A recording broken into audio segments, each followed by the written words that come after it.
Hello, pessoal. E aí, tudo jóia com vocês? Bom dia, boa tarde, boa noite. Não sei que hora que vocês estão vendo isso. Eu estou gravando esse videozinho uma vez que nós não vamos ter aula, bem provavelmente. Bem provavelmente não, né? Nós não vamos ter aula. E eu não queria deixar vocês na mão, principalmente porque eu ia dar matéria nova. Eu já tinha preparado, já tinha enviado a prova, então não tinha outro jeito de eu fazer sem ser assim. E aí, para não deixar vocês na mão, eu vim cá gravar esse videozinho para tentar explicar para vocês o que vai cair na prova. Beleza? Então vamos lá. As matérias da prova vão ser essas daí: reflexive pronoun, genitive case, past perfect e ing como infinitivo do verbo. Obviamente eu vou estar explicando isso ao longo do vídeo. Então, vamos embora. Primeiro, o que são os reflexive pronouns? Os reflexive pronouns são os pronomes reflexivos, ou seja, são aquelas palavras que nós vamos usar quando nós formos falar de alguma coisa que o sujeito fez para ou que acabou indo contra o próprio sujeito. Como assim?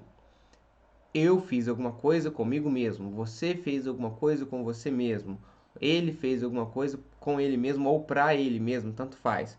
O importante é que a pessoa tenha feito e essa coisa tenha recaído sobre a própria pessoa que fez, certo?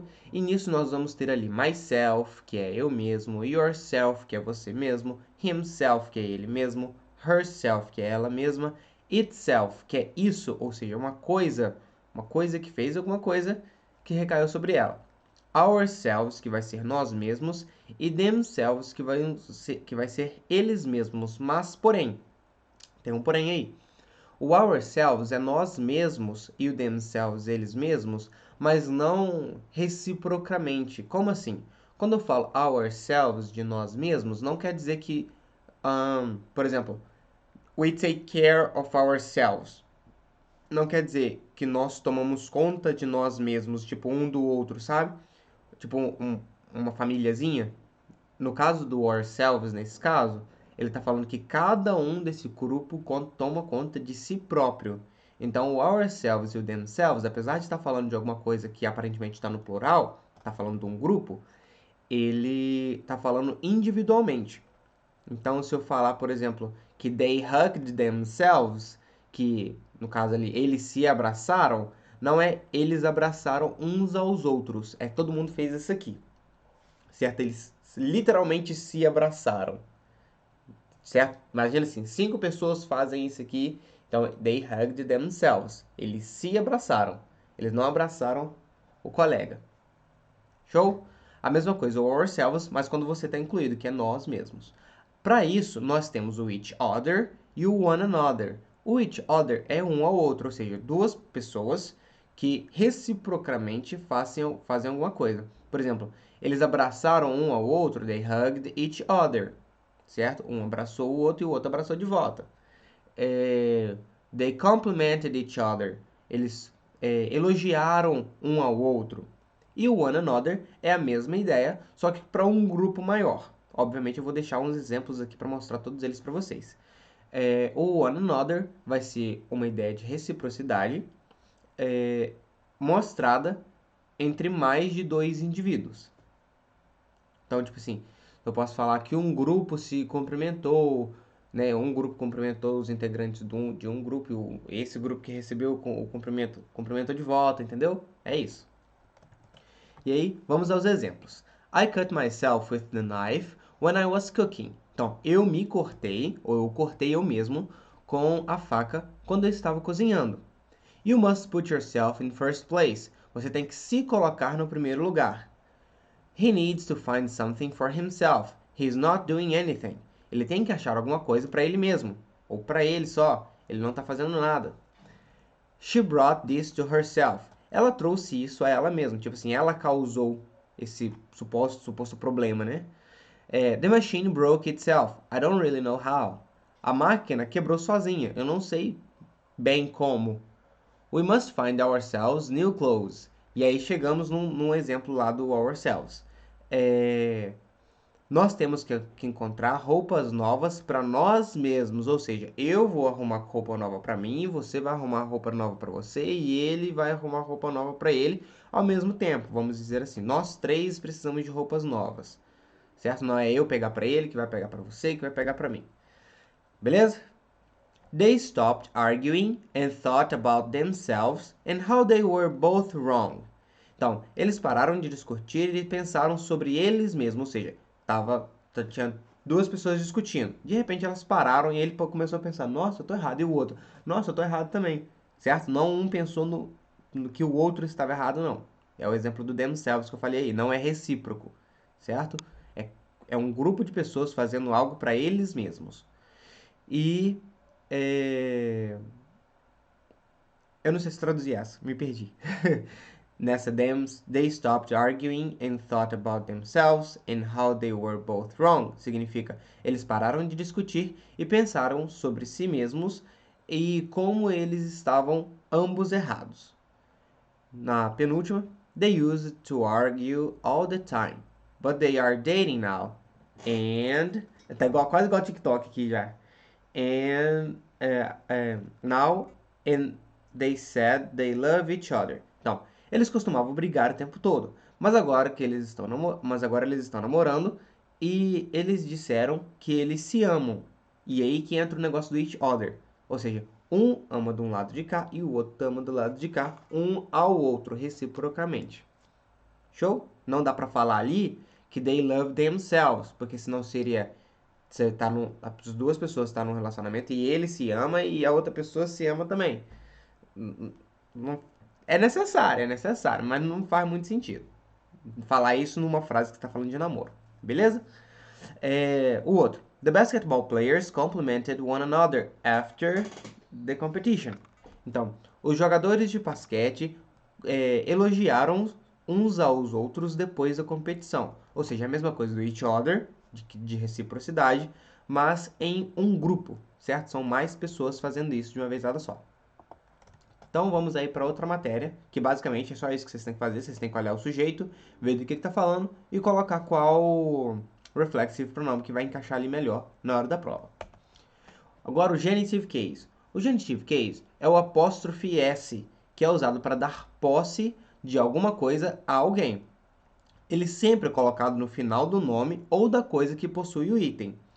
Se a coisa ou pessoa estiver no plural ou terminar com S, você vai colocar só o apóstrofe. Por exemplo, Carlos. Carlos termina em S, mas se você for falar que alguma coisa é do Carlos, você não vai colocar Carlos, apóstrofe S. Você vai colocar Carlos na pronúncia, só dá um S a mais, certo? E aí, se você quer falar que é o carro do Carlos, é Carlos's car. Beleza? Você coloca só o apóstrofozinho e coloca a coisa que ele tem na frente. Existem outros casos em que adicionamos o apóstrofe S, mas nem sempre eles vão ter a mesma função. Por exemplo, ele pode ser o verbo to be, que é o is, abreviado, ou ele pode ser o has do present perfect. Vamos aos exemplos. This is Mike's new shirt. Então, essa é a blusa nova do Mike, a camisa nova do Mike. Joe's backpack is really interesting. Então, a mochila do Joe é muito interessante. Yara's test was a success. O teste ou a prova da Yara foi um sucesso. Gustavo's Christmas present won't arrive this week. Então, o presente de Natal do Gustavo não vai chegar essa semana. Samuel's notebook is really pretty. Então, o caderno do Samuel é muito bonito. E aí, né, deixa eu voltar aqui. Como vocês puderam ver, tem o nome da pessoa, que tem a coisa, o apóstrofe S e a coisa logo em seguida. Show? É isso que é o genitive case. O past perfect é um tempo verbal que nós vamos estudar nessa prova. Esse, igual aos outros tempos verbais que nós estudamos, fala, não igual, né? Mas, enfim, é um tempo verbal e ele vai falar de uma coisa que aconteceu antes de outra coisa acontecer. Como assim? São duas coisas que aconteceram no passado. Só que uma vai ser mais antiga do que a outra, ou seja, essa daqui aconteceu primeiro e depois essa daqui que aconteceu. Na que aconteceu primeiro, nós vamos usar o auxiliar had e o verbo no particípio, enquanto que nessa eu vou usar o simple past só, ou seja, o verbo com ed ou o verbo irregular, mas sem nenhum auxiliar, né? A não ser que esteja na negativa, o que não vai estar, já matando aí para vocês. Então, nós vamos ter had e o particípio. Simple past, que é verbo com ed, ou verbo irregular. Por exemplo, go, que vira went, certo? E para a gente saber melhor onde vai ficar o had e o particípio e o simple past, nós podemos usar algumas palavrinhas para marcar, tipo before, que é antes, after, que é depois, e when I was a kid, que é quando eu era pequeno, e qualquer uma outra que dê essa noção de o que aconteceu primeiro e o que aconteceu depois. Certo? Vamos ver alguns exemplos.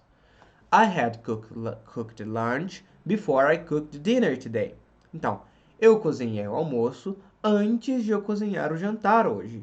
Ou seja, o que eu fiz primeiro? Cozinhei o almoço. Então, na parte ali de cozinhar almoço, tem que estar had cooked, porque aquilo ali aconteceu primeiro. E depois, outra coisa que já aconteceu também, foi eu cozinhar o jantar, que é cooked dinner. Mas aí, não tem o had ali. Por quê? O had só vai vir no que aconteceu primeiro e o outro vai vir só no passado. E como cooked é um verbo regular, ele fica igual no passado e no particípio, por isso que está igual. Na segunda, she had graduated at school before I graduated at college. Então, ela se formou na escola antes de eu me formar na faculdade. Ou seja, nessa não tem muito o que explicar. Primeiro ela se formou na escola, depois eu me formei na faculdade. O que aconteceu primeiro tem o had, o que aconteceu depois não tem. É só o passado. Alison had gone missing when I was at home. A Alison desapareceu quando eu estava em casa. Então, o que aconteceu primeiro? A Alison desapareceu e, tipo assim, não faz muito sentido se você traduzir assim ao pé da letra. Mas depois eu estava em casa, sabe? Não é isso exatamente essa frase que eu quero que vocês tenham noção, mas eu quero que vocês tenham essa ideia de linha do tempo, certo? O que aconteceu antes vai ter o had, o que aconteceu depois não vai ter. After Stefan had finished his work, he went downstairs to lunch. Faltou to have lunch ali, mas eu vou pôr agora não. Eu preciso que você saiba o que aconteceu antes e o que aconteceu depois. Então, depois que o Stefan terminou o trabalho dele, ele desceu as escadas para almoçar. Então, o que aconteceu primeiro? Ele terminou o trabalho e depois ele desceu as escadas. Então, no ele terminar o trabalho tem o had e o finished, que está no particípio, e depois tem o went, que é o passado normal de go, não é o particípio. Beleza? The student had studied before they did the test. Então, os alunos estudaram antes de eles fazerem a prova. O que aconteceu primeiro? Os alunos estudaram, que é isso que nós estamos fazendo aqui agora, e eu espero que todo mundo esteja assistindo esse vídeo, porque são quase 11 horas da noite, e eu tô passando mal, e eu estou gravando isso pra vocês. Javi loves you. E... Então, o que aconteceu primeiro? A gente estudou, e depois vocês fizeram o teste. Primeiro tem o had, o particípio, e depois tem o simple past. Beleza? Show! O último, não é o último ainda, é o Past Perfect Continuous. O Past Perfect Continuous vai falar sobre o que esteve acontecendo por um determinado tempo no passado, ou o que tem acontecido recentemente, por exemplo. Para a gente fazer isso, nós vamos ter que usar o had, o been, e o verbo vai vir sempre com ing, certo? Então vai ser diferente. Tem o Past Perfect, vai falar sobre duas coisas, uma mais antiga e uma mais recente. E tem esse que vai falar sobre algo que esteve acontecendo. E aí são regrinhas diferentes. Se você decorar essa regrinha, tá show. Você não precisa preocupar com nada. Então, nós vamos poder usar marcações também no Present Perfect Continuous, como lately, since last week e for x de determinado time. Então, lately é ultimamente, since last week, desde semana passada, e por X tempo. Então, eu estive fazendo tal coisa. É isso que nós vamos falar nesse tempo verbal, beleza? Olha os exemplos. They had been working together since July. Então, eles estiveram trabalhando juntos desde julho. Então, tem o que ali? Na prova vai estar a parentesezinha lá com o verbo. Vocês vão ter que completar com o quê? No Present Perfect Continuous. Had been, que vai estar em todos dessa seção. E o verbo com ing. Fácil demais. Então, eles estiveram trabalhando juntos desde julho. Martha had been walking 3 miles a day before she broke her leg. Então a Marta esteve caminhando 3 milhas, 4 quilômetros um cadinho, por dia, antes de ela quebrar a perna. He had been throwing rocks at her window for 5 minutes before she finally came out on the balcony and said, "Hey, Romeo." Então, ele esteve jogando pedras na janela dela por 5 minutos antes de ela finalmente sair na sacada e dizer, "Oi, Romeo." Né? Tudo isso para falar só isso. Então, we had been celebrating our birthday until our neighbor came here to ask us to lower the volume. Então, nós estivemos comemorando o nosso aniversário até que o nosso vizinho veio aqui e pediu para a gente baixar o volume. O que tem? Had, been, verbo com ing. Beleza? Muito fácil. Por último, nós temos o infinitive form. O que é infinitive form? É a forma do infinitivo. É quando o verbo está naquela forma básica, falar, comer, andar, respirar, coisas que eu não estou conseguindo fazer no momento. Não é convite, espero eu. Brincadeira, não é não, é alergia. E aí, como é que a gente vai colocar o infinitive form? Ao colocarmos algum verbo no infinitivo, normalmente nós usamos o to antes de colocar o verbo sem nenhuma alteração. É assim que vocês veem ele na prova. To work, to travel, to eat, to drink e por aí vai. Isso acontece, por exemplo, em frases negativas e em frases com want, por exemplo. Então nós temos aí I want to rent a car to travel around the city. Eu quero alugar um carro para passear pela cidade. I don't like to work until 10 p.m. every day. Eu não gosto de trabalhar até as 10 todo dia. They said they don't want to go home now. Eles disseram que eles não querem ir para casa agora. She wants to buy a motorcycle. Ela quer comprar uma moto.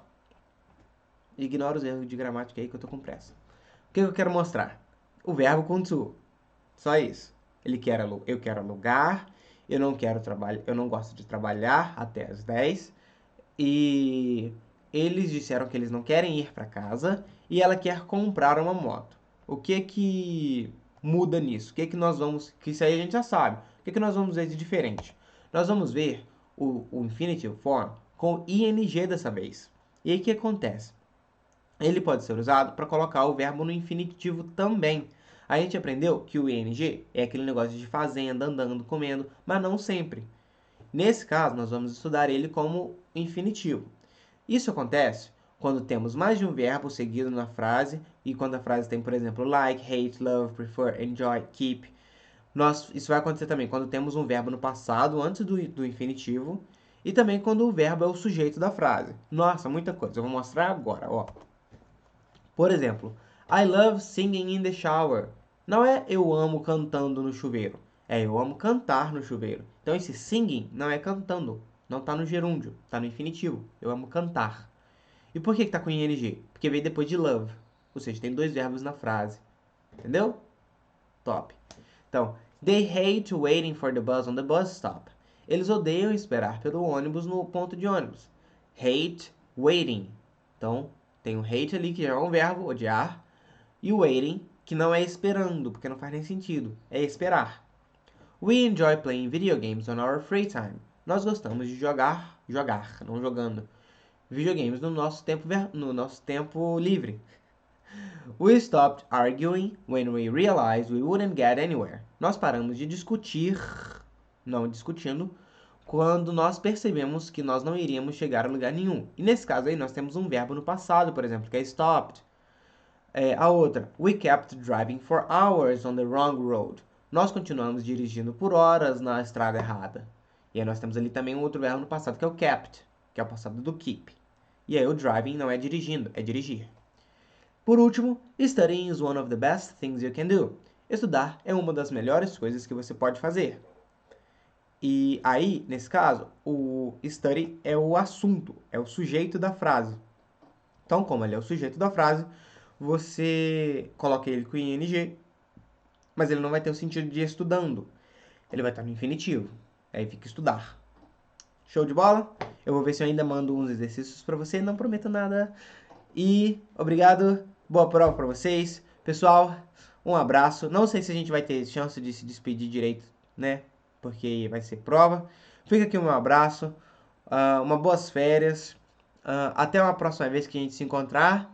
E muito obrigado por toda essa caminhada que nós tivemos durante todo esse ano. Muito obrigado pelas conversas, pelos os não abraços, mas ao mesmo tempo abraços, porque a gente não pode ficar agarrando durante a pandemia. Mas foi muito bom estar aí com vocês, tá certo? Um abraço, tchau, tchau, é nóis. Thank you.